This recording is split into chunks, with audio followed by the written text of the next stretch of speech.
Hi, everyone. My name is Paige, and I am at the Deschutes Public Library. We are here as part of Deschutes Public Library's virtual programming. We are joined tonight by Dr. Elizabeth Pollard, and she's going to lead us through an amazing presentation on comics and social justice. All right, tonight's program is led by Dr. Elizabeth Pollard. She is a distinguished professor for teaching excellence at San Diego State University, where she has been teaching courses in Roman history, world history, and witchcraft studies since 2002. She recently debuted a new comics and history course that explores sequential art from the Paleolithic to the present day. She co-leads the Comics at SDSU Collaborative and is co-champion of comics and social justice for the SDSU President's Big Ideas Initiative. Dr. Pollard, thank you so much for being here today. I'm going to go ahead and turn it over to you. Thank you. Thank you so much, Paige. Thank you, Ms. Morton, for being here and interpreting what I'll be talking about. This is so exciting for me. I'm grateful to have this chance to talk about comics and social justice, which is a topic I think you'll learn in the next couple of minutes that I care deeply about. So let me just, with that, jump right in. Now, Paige already introduced me, but I thought I'd give you a little bit more of a visual background of who I am and why I care about this topic. So why comics? Why history? Why social justice? One of the things that draws me to this topic is that I am an ancient historian. I am someone who studies the distant past. And I've gotten very interested in understanding the long history of comics and the ways that sequential media struggle with what we think of today as social justice issues. So I've been diving into this topic for a while now, and I'm eager to share with you some of what I've learned. Specifically, what do I study? Paige mentioned that I teach classes on Roman witches and witchcraft in the ancient world. My very focused research topic has to do with witches in comic books. And a lot of people may be thinking, oh, witches in comics books, Scarlet Witch, the kind of witches you might think of in the superhero genre of the medium. But witches, as they are depicted in comics, cut to the heart of some pretty significant social justice issues, power dynamics, ageism, something I care about a lot more now that I've turned 50, misogyny, other attitudes within a society and a community. So for instance, one of my favorite comics is one I came about early in my research, this comic, The 100-Year Witch, that I have on the image over here on this side, which depicts that very standard image of the dichotomy between young and old and women's power and women claiming power in the 1960s, the mid 60s. So I'm fascinated by all kinds of comics treatments of witches. So my favorite comic superhero, I am often asked, really tough question, really tough answer. But if I had to pick one, it would be Loki, trickster and magic user, even before the recent television show. But it's largely because my very best Comic-Con memory ever, I've been to Comic-Con for about 15 years here in San Diego, was being recruited into Loki's army with thousands of screaming Marvel fans in the legendary Hall H. So obviously I'm somebody who loves pop culture. I am fascinated with comics. I am fascinated with exploring historical issues within comics. And I'm excited to share that with you today. I often get the question, how long have I been interested in comics? How long have I cared about them? Recently, my parents unearthed in my childhood home proof that I have cared about comics since before I could spell my own name.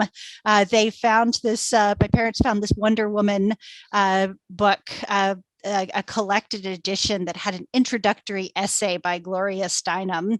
And I apparently very proudly opened that book up right at my 6th birthday and proudly wrote my own name, misspelling it on the title page. So obviously I'm fascinated by comics, fascinated by women in comics, in particular witches in comics, and the ageism and misogyny they allow us to think about. But I want to define some terms before I go any further with this conversation. So first, now you know who I am and why I care about this material. But let me tell you what some terms so that we're all on the same page. So I know your fabulous library has been running a series on comics, but in case you have not been at every talk, and again, just to make sure we're on the same page, I thought I'd offer these 2 definitions. So comics, what are comics? If you're looking at comics in the long stretch of historical time, you want to come up with a definition that is more expansive than just, a superhero book. And comics, Scott McCloud, who's a comics theorist and artist, offers a really good definition in his book, Understanding Comics, namely that comics are juxtaposed, pictorial, and other images in deliberate sequence intended to convey information and or to produce an aesthetic response in the viewer. So in other words, juxtaposed pictorial images, so images put next to one another in a deliberate way, in such a way as to convey an idea, get across an idea, and make you feel something. So really great definition for plunging into the idea of how comics can help us think about social justice. Now, social justice, this is a term that is worth offering some kind of definition, just so you know what I mean when I'm talking about it. And for me, for the purposes of talking about comics and social justice, I'm talking about those sorts of moments where you address inequalities on the basis of a whole range of categories, whether wealth, access to power, gender and gender expression, race and ethnicity, age, sexuality, immigration, just to name a few possibilities.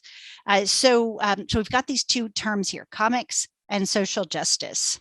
Now, what I'm going to argue in the next little bit is that comics offer, and you know this if you read the description of tonight's talk, comics offer a really complex lens through which we can examine social justice issues. So that whole range I mentioned, whether racism, immigration, gender discrimination.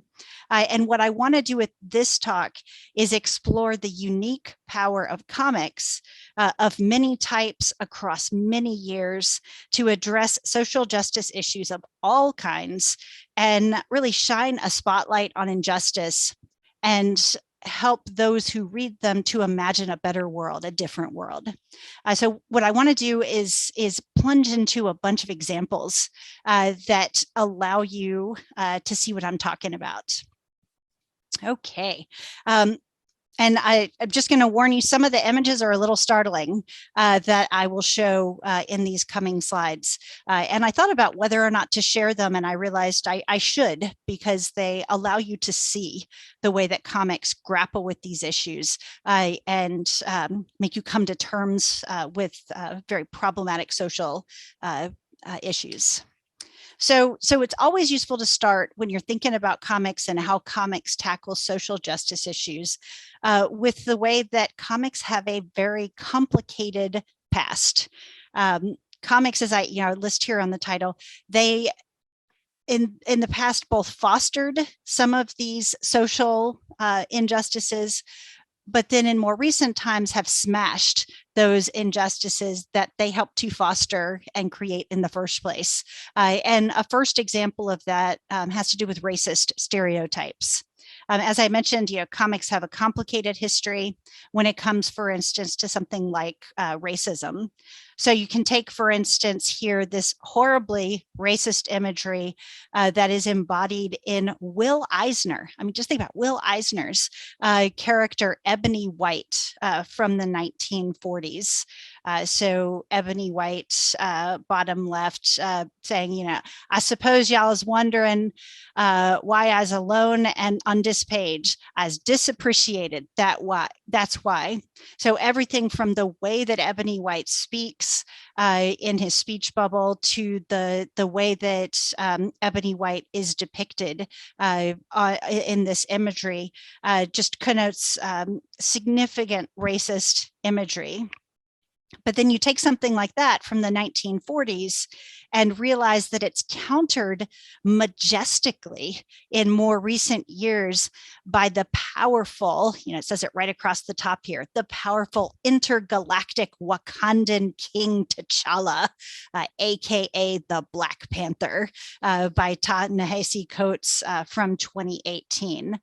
So comics, again, they have this complicated past with various social injustices, in this case, racism, in the visual depiction of Ebony White from the 1940s, but then again, smashing that with someone like Black Panther, especially this 2018, this more recent depiction of the character. Now, it's not just with racism, with the fostering and the smashing of these problematic images, but you also see it, for instance, in various misogynist stereotypes.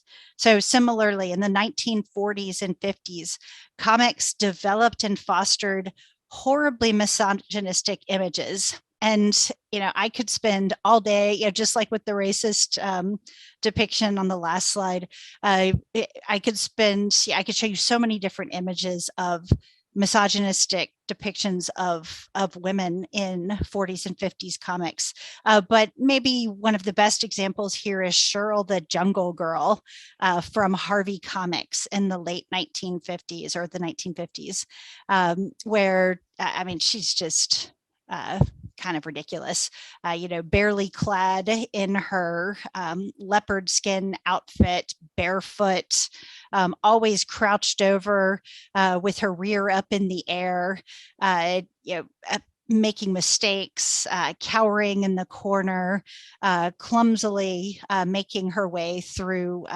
the jungle.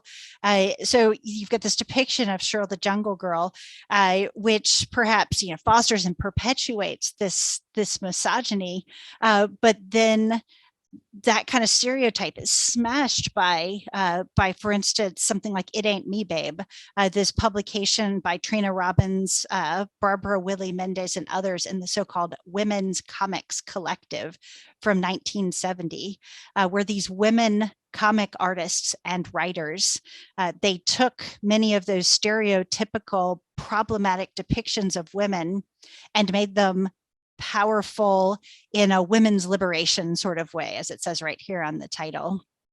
And you take something like that from 1970 and then flash forward to more recently, around 2015, you've got Bitch Planet from Kelly Sue DeConnick and Valentine Landro, where they create this patriarchy smashing series where, problematic women are sent away, but then band together and again crush the patriarchy.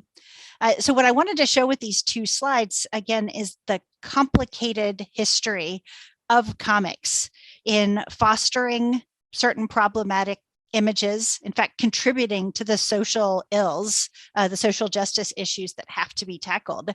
But then comics, the medium itself, grapples with that problematic past and then smashes those depictions. So, having talked about those two things, I wanted to come to this slide right here. And Stan Lee, he is a polarizing character within the field of comic studies. Some people love Stan Lee. Some people don't love Stan Lee. They think of him as everything that was wrong with the comic book industry. Some think of him as everything that was right. But whatever you think of Stan Lee, he recognized the power of the comics medium and the soapbox, literal soapbox, that the popularity of his Marvel comics afforded him.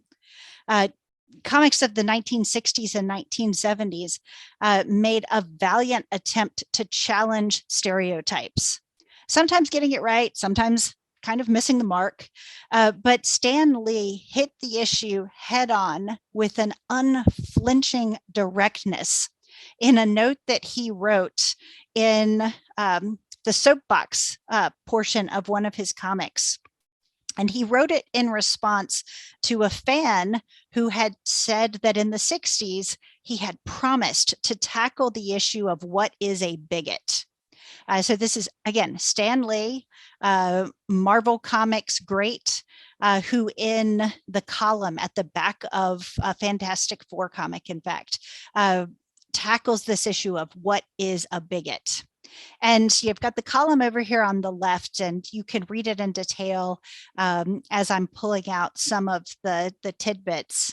But I wanted to pull out some of the details from this note from Stan Lee. He said, "From where I sit, bigotry is one of the many stains upon the human escutcheon, which must be eradicated before we can truthfully call ourselves civilized. It," meaning bigotry, "comes in many forms and shapes, but it's most easily recognized in the form of cruel and mindless generalizations. All Italians are like this. All Germans are like that. All women are so-and-so. All Blacks or Catholics or Jews are in a particular way." And Stan writes, "All of any type of humans are never always the same." And he goes on to comment, "If you justify your hatred by smearing everyone in a given group with the same brush, then you're a bigot, Charlie." There's not an actual Charlie. That's just, you calling somebody by name, poor Charlie. But in this particular column, Stan Lee, this comic book hero or villain, however you want to interpret him, recognizes the power of the medium in which he works. And in fact, the genre of that medium. So superhero comics in the comic book medium, he realizes the power that he has to speak to his readership and describe what bigotry is and call it out as wrong. And again, it's really striking that we have this comic book creator who, in the context of, as I've showed in the last two slides, comics having created, perpetuated, and begun to challenge some of the social ills of their day. Again, he recognizes that power and calls it out. So I just love this this letter here, because it shows a self-awareness on behalf of comics for the ways that they, at least that Stan Lee and the Marvel label, were trying to grapple with social justice issues here in the 1970s. So I've laid the groundwork that that comics deal with difficult social issues. Comics perpetuate and challenge some of those social issues, and I showed racism and misogyny. And that letter from Stan Lee shows that there's a self-awareness about this process.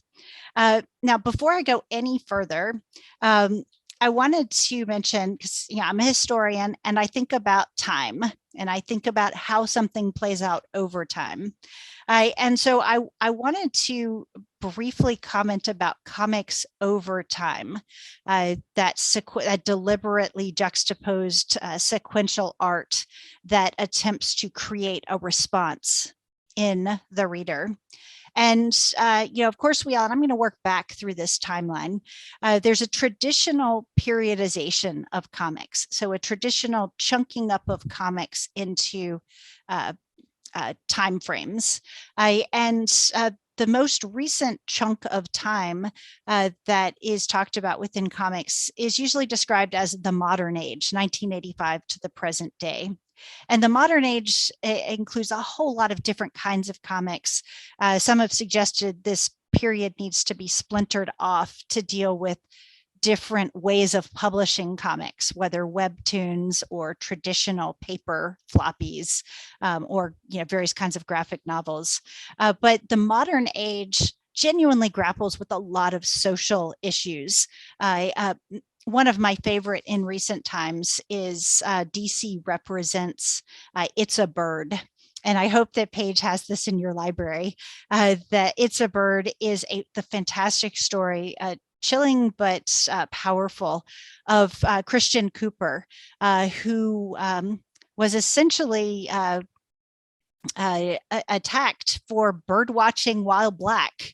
He's out in a park with binoculars looking at birds, and then had one of those, he's an African-American man, had one of those prototypical Karen moments where this woman started accosting him for having binoculars, and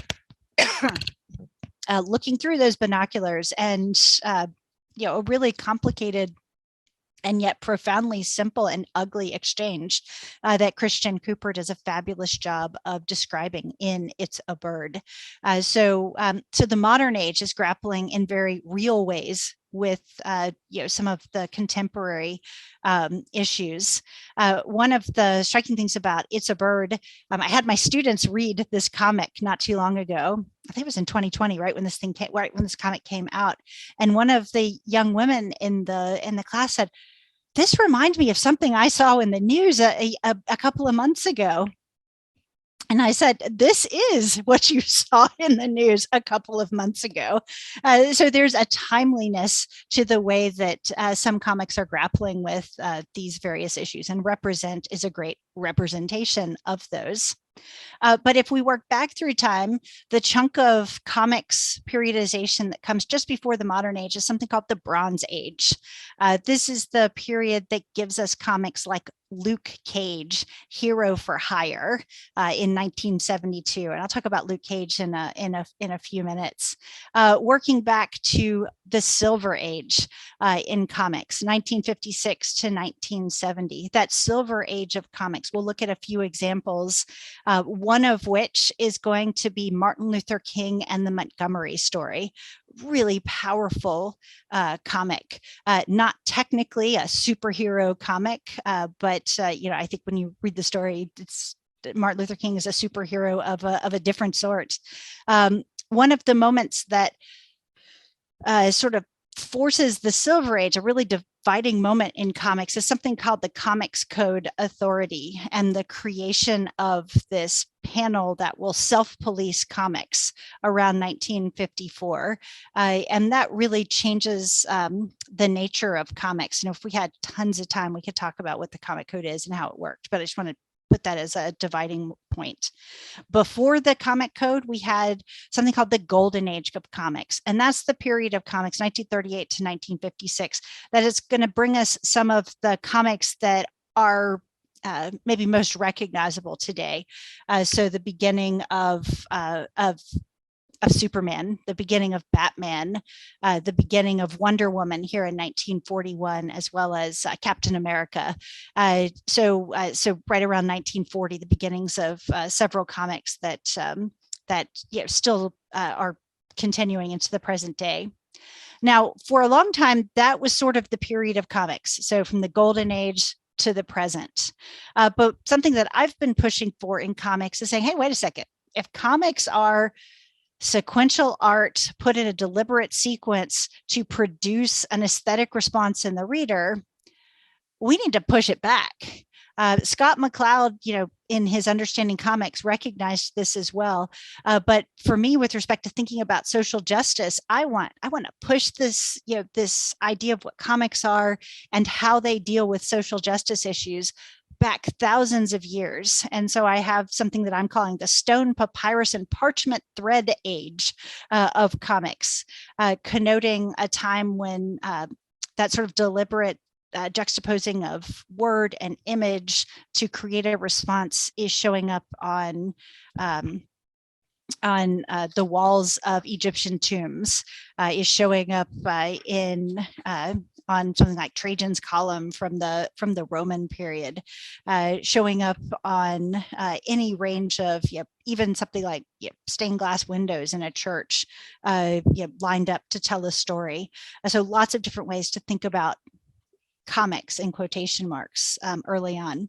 So this comics over time, I just wanted to make sure that that we were talking about this long arc of time and seeing a couple of the examples of social justice grappling in them.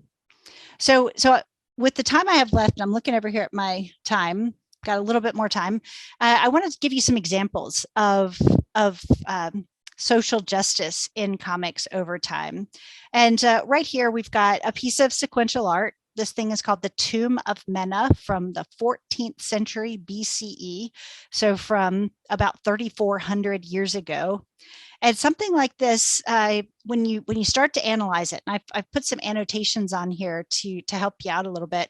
When you start to analyze it as a comic, one of the things you start to see is that this piece of sequential art points to radical wealth and power disparities. So just incredibly radical wealth and power disparities in 14th century BCE Egypt. I mean, that sounds like a modern idea, right? Radical wealth and power disparities.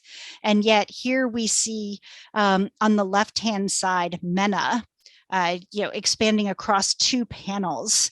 He's an agricultural overseer who is tallying up the labor, the fruits of the labor of those bronze-skinned bodies that are out working in the fields. So an agricultural overseer extracting wealth, tallying that wealth. So taking the labor of many in a way that results in the extreme wealth accumulation of the few or the one. So something like this, obviously not the intention of this piece of sequential art. This is in a tomb context meant to honor Mena. But when we look at it today with a social justice mindset and analyze what's happening in the deliberate juxtaposition of images, we see some radical wealth and power disparities being represented, and it's pretty striking that you can see those themes playing out. That fundamental extraction of wealth, extreme wealth accumulation to one person out of the labor of many. Now, jumping forward in time, because I wanted to give you some good examples to make the point of how comics have dealt with social justice issues over time. Lots of different examples. An example of wealth inequality. So you saw one from the Tomb of Mena a second ago, but a sort of wealth inequality and classist sentiment. In this case, an anti-Irish sentiment in a comic called Bringing Up Father, which is also sometimes referred to as Jigs and Maggie. And this comic began in 1913, so before the Golden Age, but it extends across several decades. This page that I'm sharing with you is from 1921. So I'm just going to read here on the left-hand side. We have this old money gentleman who's saying, "Mr. Jiggs, I'm very proud of my ancestors." And here we've got Mr. Jiggs sitting in his comfy chair. Jiggs is an Irish immigrant who's nouveau riche. He's newly come into money.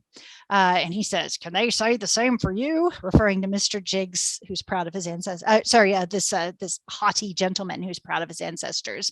And that haughty gentleman points out, "I can trace my clan back to the flood." You're sort of pulling a Mayflower Society card on good old Jiggs here. And Jiggs sitting there in his chair, "Well, you certainly tell it well." Our wealthy old money gentleman, "I never heard of the name of Jiggs going into the Ark." And Jiggs here saying, "Well, I know you didn't. My clan always had boats of their own." So this this element of wealth inequality, someone who has come from a rags to riches story and yet still has to go head to head with the classist response to his new wealth. This is it's like an ongoing gag in the Jigs and Maggie comics. Here's another comic that has some radical wealth inequality and classist views. Many of you might recognize it, Little Orphan Annie. And it's striking that it has the same sort of thing happening. So this page is from 1925, and we have this fancy pants young princeling type who says, in the old country, a common name, such as Annie, for instance, denotes only a person of the serving classes, one of no family or station, don't you know? A person of low degree, usually an orphan or whatnot. And then he blathers on about class and old country, and in some ways how he's better essentially than Annie. But then we have Annie over here at the other end of the table. Yeah, that name of yours tells the whole story, kid. In the old country, it may have been a swell hookup, but in this country, Selby, Adalbert, Piffleberry stands for just plain S-A-P. SAP. So we've got Sassy Annie here in this comic challenging the classist views of this young man who is trying to make Annie feel bad about where she's come from here in this comic from 1925. So we have these comics. So Jigs and Maggie, Little Orphan Annie, that are struggling with wealth inequality and classist and anti-immigrant views in the 1920s. Now, comics, apart from dealing with social issues and challenging them in the way they tell the story, comics can be quite forthright in instructing how to bring about social change. Martin Luther King and the Montgomery Story from 1957 is a fantastic comic that essentially tells the story of Martin Luther King's life, but it also attempts to parallel that with the nonviolent resistance of Gandhi in India. And so it tells the story of nonviolent resistance of Martin Luther King and Gandhi, and then goes on to be quite didactic, quite instructional of how to do the Montgomery method, how to be a nonviolent Christian resistor, to take action against the social injustice of Martin Luther King's day. And so here we have a comic, this medium being used as a guidebook for how to bring about social change. Now, that social change was needed. So we have the Montgomery Story from 1957, but here we are 13 years later with Green Lantern, Green Arrow, reminding readers of the need for social change. In the top left here, this comes from a issue of Green Lantern, Green Arrow called No Evil Shall Escape My Sight, number 76 from 1970. And we have this gentleman.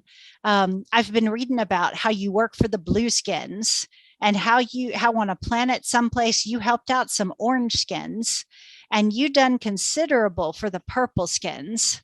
Only there's skins you've never bothered with, the black skins. I want to know how come. Answer me, Mr. Green Lantern. And Green Lantern hangs his head and essentially just said, I can't. So a striking moment here in Green Lantern, Green Arrow, where our superhero, Green Lantern, is called out for his intergalactic justice efforts that ignore the injustice at home on his own streets. And that particular comic even has an epilogue that historicizes the moment. And you can see it here in this central image here, where Green arrow is saying, on the streets of Memphis, so this is in the bottom right, on the streets of Memphis, a good Black man died. And in Los Angeles, a good white man fell, referring to Martin Luther King and Robert Kennedy. Something is wrong. Something is killing us all. Some hideous moral cancer is rotting our very souls. I mean, this is some powerful stuff happening on the pages of Green Lantern, Green Arrow. From the DC label. And you see the same powerful struggles happening on the pages of Luke Cage. So this page over here on the right, we have Luke Cage, who is unjustly imprisoned. Luke Cage is a stunning story of mass incarceration of African-American men in the late 60s, early 70s. A powerful story, but it doesn't just stop there with its treatment of mass incarceration and prison violence, but it also brings up significant issues of medical experimentation without informed consent on African Americans. Luke Cage is the result. His powers are the result of that kind of experimentation. And this is, of course, a real issue, whether it's the Tuskegee study, or maybe you've heard of the story of Henrietta Lacks cancer cells being used without her permission, without her family's permission. So comics are reminding readers of the need for social change, the need to struggle with that bigotry that Stan Lee called for what it was in his column. A couple more examples. So we've got bigotry being struggled with. We've got racism being grappled with.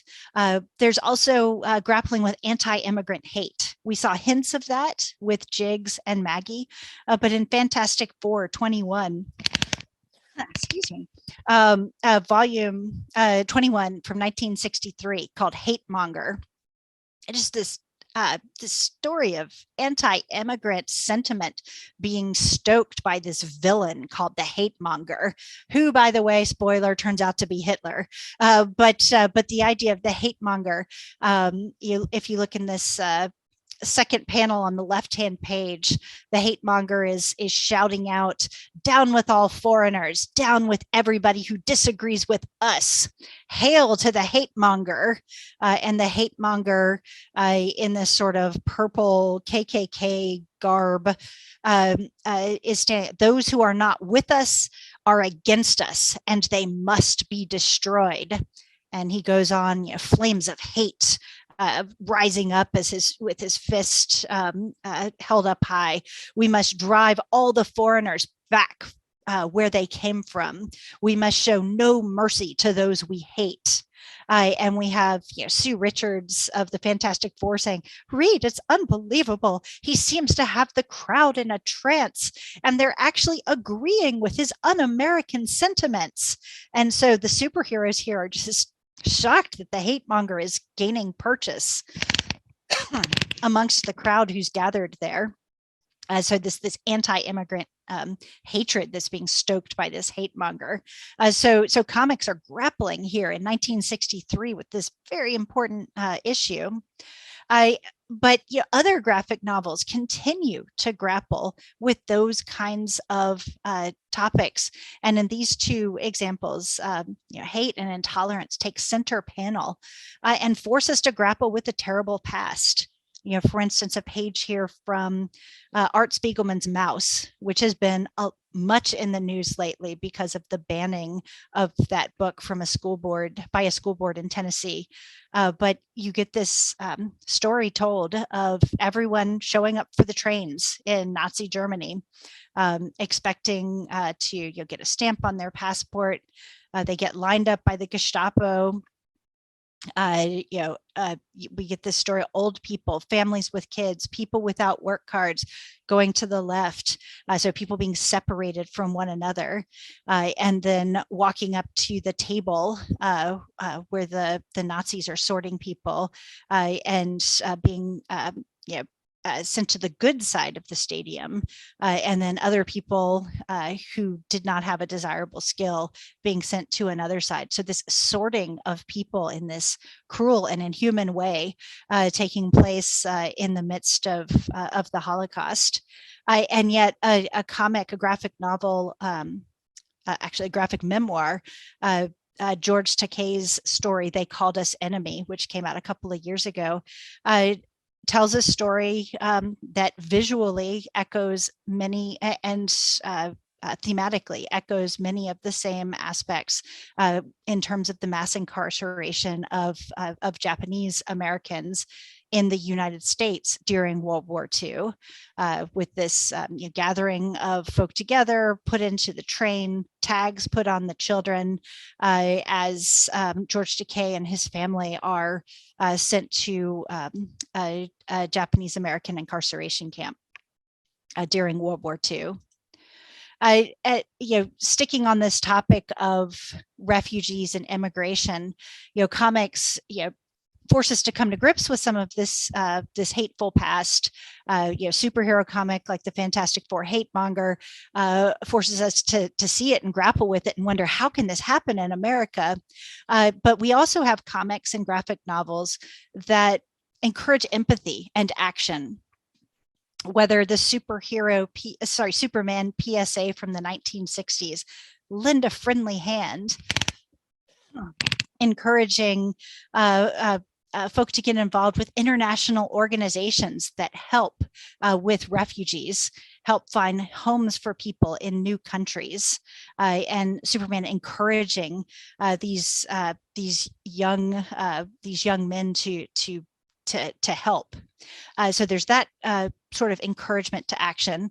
And then there are stories like, I don't know if you've read this, When Stars Are Scattered, a recent graphic novel, which tells the story of a Somali refugee experience going from the camps of Somalia to wanting very badly to become an immigrant to the United States or to anywhere other than where they are, and that internal struggle, the guilt of the refugee wanting to get away, getting away, making a new life, but also remembering what they've left behind. An incredibly powerful story, When Stars Are Scattered. So comics and graphic novels have this way of calling out the hatred, of making us look inward and struggle with that hatred and that sentiment, and then also encouraging action, whether this PSA or empathy in the case of When Stars Are Scattered. Now, I'm looking at my time here. It's almost we're almost out of time, but I wanted to show one other amazing representation of how comics grapple with tough social issues. And that is this example of Green Lantern, Green Arrow tackling the issue of drug addiction in the 1970s. Really powerful story where Green Lantern has to deal with the fact that his sidekick Speedy is a drug addict who overdoses, and just this imagery is powerful. It draws us in. It makes us feel the pain. And one of the things I always try to talk about when I talk about comics and social justice is the way that comics, because they force us to do the work of making sense of the word and the image together and to process that in a very active way, we really come to grips with the social issue that's being placed in front of us. And the visual here on this right-hand page is one of the most powerful visuals, I think, for showing us the way that comics can use art to make an impact. So here we have this panel, which is essentially Green Lantern's head, him thinking through the thoughts, struggling through recognizing the addiction when he saw it. And he's thinking through his interactions with Speedy when he recognizes his sidekick, Ward, has a drug problem. And you see his sort of sadness as he's thinking back through this moment where he knows this person he cares about has a problem. He says, I'll get you to a doctor, here in this one speech bubble. And Speedy says, no, I'm going to kick this myself. I'm going to show that I can get over this, and that I'm going to prove that I am strong like a superhero because I can kick this drug habit. And of course he does not. Now this particular issue of Green Lantern, Green Arrow, I just got a huge response from the public when it came out in the early 1970s. The mayor of New York wrote essentially a commendation to the creator of this comic, thanking them for their efforts in dealing with drug issues.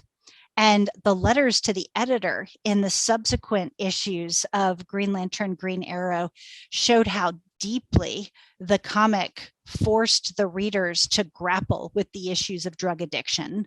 I think maybe this one on the right-hand column, second down, that starts Green Lantern, Green Arrow number 85 is a realistic and moving story, successfully attacks the problem of drugs. And says, naturally, there will be those who will not like this issue. There are those who think comics are nothing but escapism and therefore should not handle stories dealing with today's new problems. And then this writer goes on to say, good old Shirley Gorman here says, comics are just now beginning to come into their own. Their potential is being utilized. They have mature stories about our society today without getting up on a soapbox. This current story proves that, and I salute you for your effort. So it's not, me looking back to the 1970s and saying, wow, these comics are grappling with social issues in a way that forced empathy and caused a grappling with the problem. But we have the letters to the editor themselves that are showing us that grappling, showing us that struggle. Now there's other stuff I could talk about in the Q&A if you all are interested, but I just want to come back to the final thoughts and basically just say I hope I made my point that with comics there's a huge volume of source material across millennia, so across thousands of years, and we've only just begun to scratch the surface that you can dig into, where you can see how comics grapple with a wide range of social justice issues.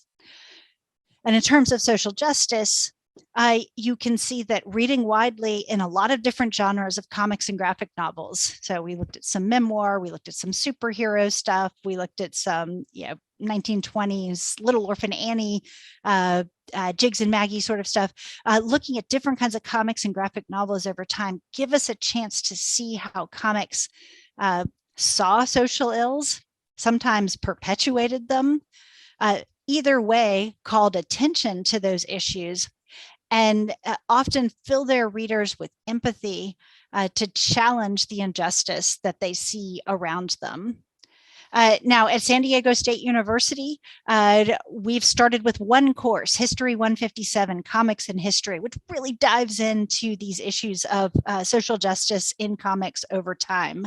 But that course has been so successful that we applied for and recently obtained a National Endowment for the Humanities grant called Building a Comics and Social Justice Curriculum, which is going to allow us to not have just one course that deals with these topics, but over 2 years, we're going to create 10 new comics courses that will lead into a new comic studies certificate that's going to allow us to help thousands and thousands of students at our Hispanic serving institution tackle a range of social justice issues, foster empathy with respect to them, and really think about how they can bring about a better world. So I'm going to jump ahead of this and just say thank you so much for listening. I see there's 4 comments in the chat. Maybe there's some questions, but I look forward to hearing what you think and to answering your questions. Thank you so much, Dr. Pollard. That was incredible. You went over some really amazing topics and you really took us a deep dive very quickly, and it was absolutely wonderful. We do have a couple of comments in the chat just saying thank you so much for the great information. Renee says that she has looked at comics now in a different way, which is the exact intent of this program. So thank you, Renee, and thank you, Dr. Pollard. I do want to note, dropped into the chat, the Deschutes Public Library does have the comic graphic novel When Stars Are Scattered. We did not have the other one that Dr. Pollard drew attention to, one of many, but we do have that one available at your Deschutes Public Library. So that is in the chat if anyone would like to check that out. We do have some other questions there that we'll get to. And real quick, just like a couple of broad questions about tonight's topic. What do you think, Dr. Pollard, is the general and public fascination with comics? Why do people like comics? Oh, that is such a good question, Paige. I think people like comics because they make us part of the story, right? I was talking about that issue of empathy, right? And how comics produce empathy. But the way that they do that is, I think that's part of the reason why comics are powerful, because they invite us in. And I'm going to go back to a slide earlier in this deck that I didn't talk about, because I think it makes the point that when you're looking at a comic, right? And Scott McCloud does a great job. What's going on here? Scott McCloud here on this left-hand panel does a great job of explaining it. When you are reading a comic, you are an equal partner in the creation of the story. There are panels, panels that move across the page, and you as a reader of the comic have to make the action. You have to fill in the blanks. You become complicit in the storytelling. And I think that's why comics are such a powerful medium, is they draw you in. If you're genuinely engaging the comic, if you're genuinely engaging that complex interplay of word and image, that choice of paneling, that choice of perspective in the way the story is told, you can't be passive. And I think we like to not be passive, right? We like to be a part of the storytelling that we're engaging. And so I think that's why, if you put me on the spot and said, what's one reason why comics are such a powerful, enduring medium? That's it. It's that they draw us in, literally and figuratively. They draw us in and make us co-partners in the unpacking of the story that has been brought to us, and they make us feel something as a result. They make us empathize with that story. Whether we like it or not, we feel it. And yeah, everybody wants to feel, right? You want to feel something to connect.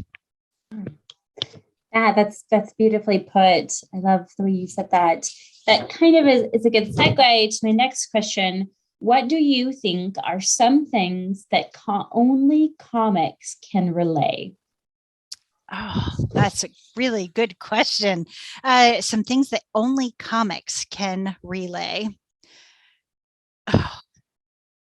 I think it's the only comics can force us to convey our own feelings, I think, in engaging a story.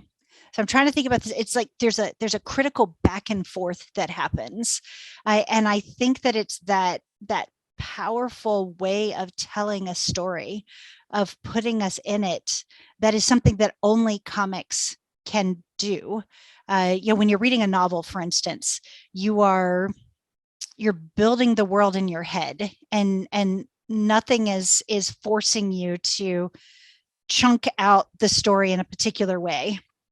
But when you're reading a comic, even a comic version of a novelization, you are being encouraged to hit certain marks in your visualization. And only comics can do that. They're feeding you images at the same time they're feeding you narrative. And that interplay of image and narrative working together is something that only comics can do. These are hard questions, Paige. You have a great audience, or you are a great questioner. I love these. Good. I think that you really nailed it there when you said that the difference between novels or books in which you're not given any kind of image provided to you, it brings the reader in a specific way. Some people argue that horror novels, for instance, are so popular because they're so visceral and that we, the reader, are forced to imagine these things happening to us, and our own minds can often conjure up the worst scenarios or the best on the other side of it. Well, and to feel something really ugly too, right? I think I'm not alone in having Stephen King be my favorite horror novelist. Yes. But what I have always loved about Stephen King is his ability to evoke a character in like 10 words. And all of a sudden, you know this person. They're gritty, they're ugly, they're lovable, but whatever it is, you know them in 10 to 20 words. And I think that comics can do that too. Comics can, with an image and a speech bubble and maybe a word box, all of a sudden you're like, I know this person. I get this. I can relate. And just powerful storytelling in that respect. Absolutely. And everything from the style to the pacing on the page. And as you mentioned with the hieroglyphics, our figure taking up 2 panels and everyone else being small across the other side of the page or the image, that can change how the reader interprets it in such different ways that I think is so specific to comics and is one of the brilliance of comics. Yeah, and I think you even wonder, how would you convey that in words, right? I mean, it would take like literally 1,000 words to try to convey that complex interplay of, the big man who's extracting all of the wealth as compared to the agricultural laborers who are doing all the work. So the ability to convey so much so quickly. Stephen King and comics. Exactly. Wonderful. All right. We did have a couple questions here in the chat from Tom. One of your specialties is about witches. So Tom was curious, why are witches always depicted as dressing in black? There's other colors that occasionally come up, but that's kind of the archetype. And is it because that black is sometimes considered negative and darkness, evil? Why is it the witches are shown the way they are? Yeah, no, great question. There's the more you dig into witches in comics, the more complex their representation becomes. And Tom, I think I caught the name, points to the black clothing, and we see that in that image of the 100-year witch. Black has that long connotation with evil, malevolence. But one of the striking things when you look at lots of witches over time is you see a pretty wide color palette for how they dress. Sometimes you get purple as a heavy color. I'm thinking someone like Maleficent, more in cartoons than in or animation. But that sort of purple and green intermixing is a frequent witchy color palette. Green is frequently associated with witches. I'm thinking right now, not technically a comic version, but the Wicked Witch of the West and the Wizard of Oz, the green and the black together. So there we have the black again. But then you think of someone like, I'm trying to see if for once, I don't have a Scarlet Witch comic sitting right next to my desk, but the Scarlet Witch with the red being that powerful color that is associated with who she is. So 100% agreed, Tom, that black is a color that evokes that sense of evil that is often associated with the kinds of things that witches do. But the color palette for witches across comics and animation over time goes far more than just the black. You get into the purples, the greens, the reds. And it's one of the fascinating things, right, is that the witch is not just typecast into one color palette. And I think there's something there. So yeah, she's everything. We will have to bring you back to do a discussion on witches. I think I have a a lecture on witches, Paige, so you can do that. Perfect. Yeah. All right. One last question and then we'll let you go. So you gave us a wonderful overview, literally thousands of years of comics and a wide view through history of different works that focus on these different social justice issues. Can you give us a few modern examples? Scattered Stars was one of them. Are there any other modern comics that you feel are showing the same attention paid to these social justice issues? Yes. Oh gosh, there's so many. And I have a list actually. Let me reach over here and grab them. So I give some good possibilities. So with respect to immigration and refugees, I mentioned When Stars Are Scattered, which is fantastic. And also They Called Us Enemy, which I pointed to. I don't know if you've read They Called Us Enemy, but that was really popular as a one book. I know a lot of cities have one book, San Diego, one book, whatever. They Called Us Enemy was really popular for that about 2 years ago. But other immigration and refugees recent titles, Year of the Rabbit from 2020 is a really great read. There's another one, Welcome to the New World, which is the story of Syrian refugees, really powerful. When Stars Are Scattered, which I already mentioned. Oh yeah, this is a good one.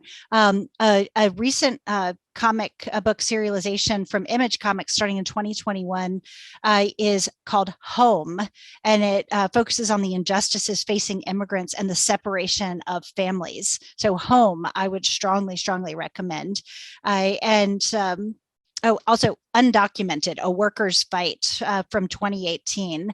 That one's really cool because it takes advantage not just of the comic book medium, but it's actually put together as an ancient, like an ancient mixtec codex. So it's got an accordion fold to it. That's, again, Undocumented, A Worker's Fight from 2018. It's just really good story and really cool in the way it works the medium, the physicality of the medium, as well as the storytelling. So Year of the Rabbit, Welcome to the New World, Home, and Undocumented, A Worker's Fight. So that's for immigration issues. For racial justice, I mentioned a couple of these already, but DC Represents It's a Bird is genuinely my favorite of recent times, but very close second is I Am Alfonso Jones. I don't know if have you read that page? I Am Alfonso Jones. It's really good. I Am Alfonso Jones from 2017. My notes here, I remind myself, it tells the heartbreaking story of a young Black man shot by a police officer in New York City and how his community struggles with that loss. It's incredibly powerful story, which is, it's so cool what it does. We were talking about how comics can do interesting things. Alfonso Jones comes back as a ghost, and it's almost like he's like a Hamlet character who is witnessing how his community grapples with his death, his violent death. It's just really powerfully told, and a lot of it is done with the imagery. And the more you know the background story, the more powerful it is. It's really good stuff. Let's see. Race to Incarcerate from 2013, a graphic retelling, deals with a lot of the issues of the U.S. criminal justice system in a way that echo what's going on with Luke Cage back around 1970. For the Asian American experience, of course, Jean Luen Yang's American Born Chinese and Superman Smashes the Klan are fantastic recommendations if folk are interested. I have this wonderful list here. I have the great honor that I mentioned that I was a co-director of Comics at SDSU and a co-champion of this big idea. My partner in crime in this is a librarian. We love our librarians, a librarian named Pam Jackson, who last year was an Eisner judge, which is sort of the Oscars of comics. And she read hundreds of comics and graphic novels, and she gave me so many wonderful suggestions. So it's like, the best possible librarian who was reading hundreds and hundreds of books, picking the best and saying, here, read this one, try this other one. So I had a fantastic last year in terms of learning all the good new stuff in comics. But those are the ones I would recommend from my handy dandy list of recommendations, because people frequently ask me that question.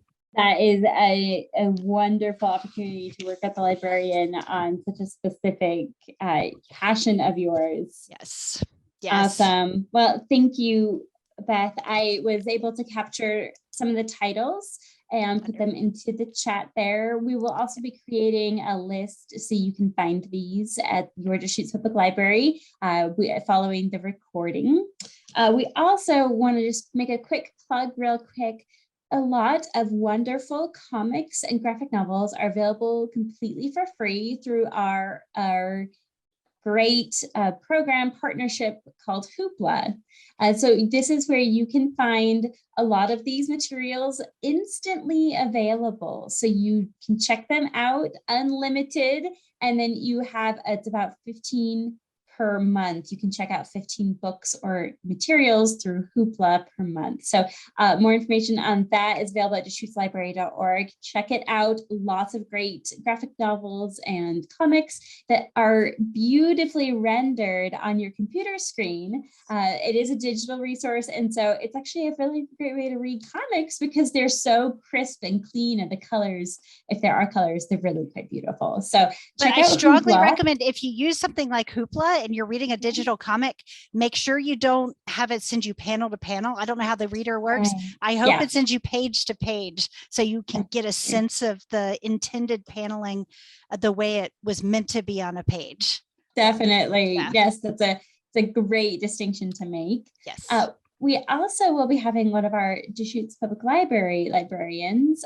His name is Lee Button. He will be giving a graphic novels talk too about some of his wonderful preferred favorite graphic novels. So join us next week for that. It's on, it's actually on the 23rd, not quite next week.